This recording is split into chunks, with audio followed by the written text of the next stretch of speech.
chat. Everybody Twitch chat. Yes.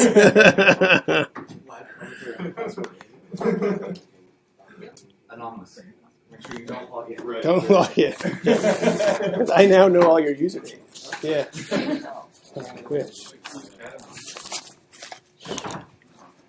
It's like the little anonymous vote one. Yeah. I don't care. I really don't. Like, come up with sometimes. I just don't care. I've had it for 2 years. Google has some It's just, Anderson. it's just my life now. It's Reserve. like a requirement. Connor Bell. Not seen Connor Bell yet. Barrett. It's mine. There we go. JD. Hussa. Dalton. Perfect. Luke. Hunter. Jack. John. Me. Rebecca. Mitchell. Not yet. Ian. Ian Schrum. Eli. Check. Deanna. And Brian. Okay. We got most people. Let's get going. Sure. Deanna. Cool. So I'm back. I now have a kid. It's crazy. It's amazing. You would not believe the amount of sleep deprivation that you have to go through. I didn't sleep for like 60, 70 hours. And I'm still not sleeping very much. But we're going to see how this goes because you just have to take care of everything. Yes, I have a son now. His name is Ryan Madison Godrich. I can't wait to introduce him to you, play games with him. So let's see what happens. I'm back. This is interactive game development, just in case you forgot. You've been gone for a week. Yay! So you have been doing a lab, and I've been following along, checking in on things, watching some people on Twitch. Let's discuss that lab. Let's work through just what you learned, what was going on in that lab. That's what I want to do today. And then talk through what it actually takes to make a video game. You had a comment section on the forum that said, what do you want to learn? What do you want to do in this class related to these games? Let's figure out who actually does those pieces, how they all fit together, and set ourselves up to start putting the development roles together. So we can start making video games, learning the pieces, and ending up at the end of the course with video game products that we've made. So that's what we're going to do today. So, see where we are.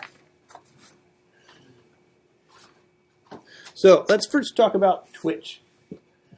I saw many of you posted your pieces on the forum about Twitch. What were your reactions? What do you think about Twitch? You know, the OBS software is so hard to use with the Mac. It took me 2 hours to get it to work properly. 2 hours. What went wrong? What was strange about it? Trying to get all of the different outputs and inputs to like split, because I wanted it to go through my headphones, but I also wanted it to go into the like actual recording. That's what took me so long. Is finding software that would let me do that. That makes sense. I have not messed with that. This was my Twitch setup. I just said audio capture, video capture, display capture, and I just let it run. But yeah, if you had a headphone on and you wanted to do tons of interesting things with it, I mean, I've seen people on Twitch like somehow fuzz out the background. They're standing in front of a green screen and it disappears, or they have 3 or 4 different people on there. It's crazy the amount of technical things you can do with Twitch to get it to work. Infinite recursion here.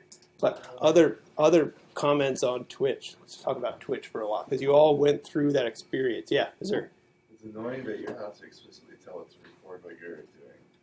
Because I did like an hour recording, and then I went on Twitch, and then it was gone. And it was gone. Yeah. Yes. That one line of make sure your broadcasts are archived was essential, and I should have emphasized it a couple more times. So yeah, they disappear. Twitch is just streaming. And then even if you do archive them, they disappear after 15 days. Like the lecture I did 2 weeks ago where there was pretty much no video. Well, hopefully this is broadcasting correctly. Who knows? But when there was no video possible, it's going to expire in 2 days. So I had to export it to YouTube to keep track of it. Otherwise, it'll be gone. Yeah, JD. I don't know how many people have NVIDIA chips, but if you don't feel like messing with that, and it's a new enough chip, you can stream directly from the card to Twitch through the G-Sync. I mean, not G-Sync, GeForce Experience software, Shadow Play stuff. Huh. Okay. Which is what I use. So that, yeah, the OBS was the one that I downloaded. I was like, I got this to work. There were instructions, but there's tons of other ways to make it work. Yeah, Brian. I thought once you actually got it working, it was really easy because you can just click start streaming and it remembers everything you've already put in. So Yeah, you can just immediately start it. you've got to go get that key. You've got to get everything set up, but then poof. I mean, I think I'm streaming right now. Is anybody watching the stream? No? Oh, that's okay. But it'd be nice to know that this is working this time. I have no idea. Other comments on Twitch? Yeah, I also Dalton? didn't realize it would take a couple minutes for the video to actually archive and show up on your page. I thought I had lost my video for a while. Yes, I did too. Yeah. Yep. And then you just spent an hour trying to put that together, and you're like, oh, crap. Yeah, so I tested it, so many configurations. But this was hopefully a good experience to say, if you're going to be a game developer, there's tools you have to learn on your own out there. There's things that you have to download, poke around with them, test them out, see if they work, see if they don't. Twitch was a tool like that I wanted you all to go through that experience of getting configurations right, getting it to work, testing things out. Other comments on Twitch? Yeah.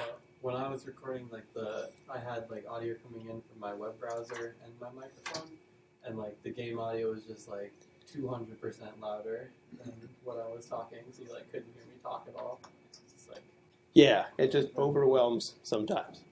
Other thoughts? I mean, it's cool if you're using one of the partnerships with Twitch, the graphics cards or any of the game consoles, because it took me about 2 minutes to stream for my Xbox, as opposed to the 2.5 hours for the Mac. Yeah. So, I don't know. How many of you would Twitch again? Some of you. How many of you are like, Twitch sucks? I would never do that again. Maybe one. Yeah. It's okay to have a love-hate relationship with Twitch. I wanted to see how it works. You don't have to Twitch anymore in this class. You might want to Twitch. The large project we're going to do is the Ludum Dare that's coming up in April, and a lot of people Twitch themselves developing games. I'm Twitching this under the game development category. You usually pick the game that you want to say, this is what I'm Twitching. And so when people do game jams and game competitions, they're sitting there just broadcasting themselves using Unity, using Maya, and you can sit there and watch them use these tools. If you're like, I want to know how to use this, watch people do it in real life for their own games. So you can do that during the competition, share with other people, this is what I'm doing, this is how my tool works, this is the frustrations I have, and somebody might chat on the side to you saying, try this button, try that button. Who knows? Okay, cool. So that was Twitch. What else did we do? 11 games that we had to analyze and think through and say what was going on. Probably a different approach to playing games than you had before. You just play games, and now I wanted you to think about what's really going on and all these different categories. What do you want to learn from them? So let's take some time to analyze these results. Let's go through on the course website. I included a link. I see many of you are showing up in here. Perfect. That's what I want you to do.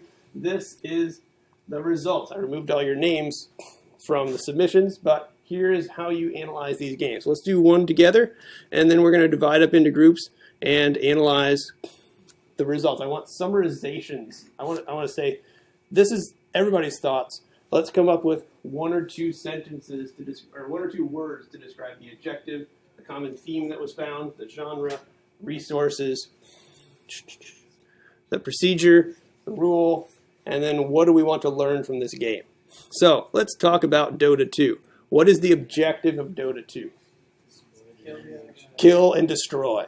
Right. If you read those, that's what we do. We kill and destroy things in Dota. Everybody said almost those exact same words. It's really frightening. That's exactly what everybody said. Maybe there's something in Dota. It's been a while since I played it, but is to say the objective of this game is to destroy things? I don't think so. Everybody thinks that's what you do. So, fantasy was our theme that was found, the gameplay genre, MOBA. Some people said RTS. Some people RPG, but there was a very strong emphasis towards MOBAs. Resources. What did we find as resources? Gold. Yes, things you can do that change the state of what's going on. Health, experience, resources, pieces that you use and change and manipulate in the game. Procedures. There's lots of variety. A lot of people wrote down different procedures. Buying things, moving things, purchasing things. And then rules, things you can and can't do. And then what do people want to learn from Dota? We might be able to do some of this stuff in this class, we might not.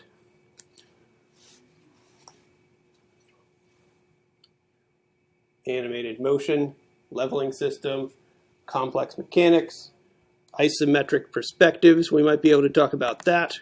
Collision detection, we'll definitely talk about collision detection and how we program that within a game. Other things, anything you want to emphasize to the rest of the class about Dota 2? Some nice animation. Nice animations, yes. They spend a lot of time and money on this game. Actually give you the option to like have your camera in the isometric perspective, or you can like click somewhere and it will bring you like down to the ground, and you can see like from the ground level your whole character's 3D model. It's kind of cool that they like put that much effort into how good the models look, even though you're usually only looking at them from super far away. Yes. Yes, and that's a really good point. The camera is something that you're going to program. When you're designing and programming a game, you are in charge of pretty much making a movie, figuring out where things are shot from, how the angles look. And so one of the objects that we're going to program is the camera, how the camera moves, where the camera goes, does the camera fly around you, there's first person, third person perspectives. That's an important thing to recognize is different about many of these games. Okay. Other thoughts? Would you play Dota 2 again? Raise your hand. Some of you. I'm too not into it. I mean, Some of you love League of Legends, but again's kind of a question. okay, That's how I yes. feel. Okay, so let's take time to look at the rest of these. I want you to pair up into teams of 2. I guess that's what a pair is. So, and then look at them sequentially. And we're going to summarize to the rest of the class what was going on. So I will. Once you find your pair, I'll tell you which game you're going to analyze. So, Mark and Jack, you are going to look at Euphoria. Rebecca and Luke, every day the same green. Every day the same green. That's yours. Okay. So, Dalton, right? And Deanna, FTL. You said space travel for Euphorians? Okay, so Brian and Ian, right? Yes. Limbo. Yes. Okay. Mitchell and Eli, Lollipop 3. And you are doing Plague, Inc., Portal, and Rockets, and Ticket to Ride.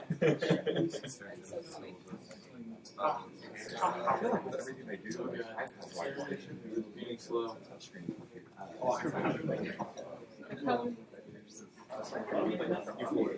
Yeah, so just take a minute, look at those answers, summarize it into a word or two, help us understand everything that went on. Yeah. The only thing everything else survived. I felt like there wasn't much going on. Those Asteroids, send your guys. escape from the spider. People were saying a lot of space stuff, but yeah, it's like Plants can't grow. Keeps it alive, yes. Okay, so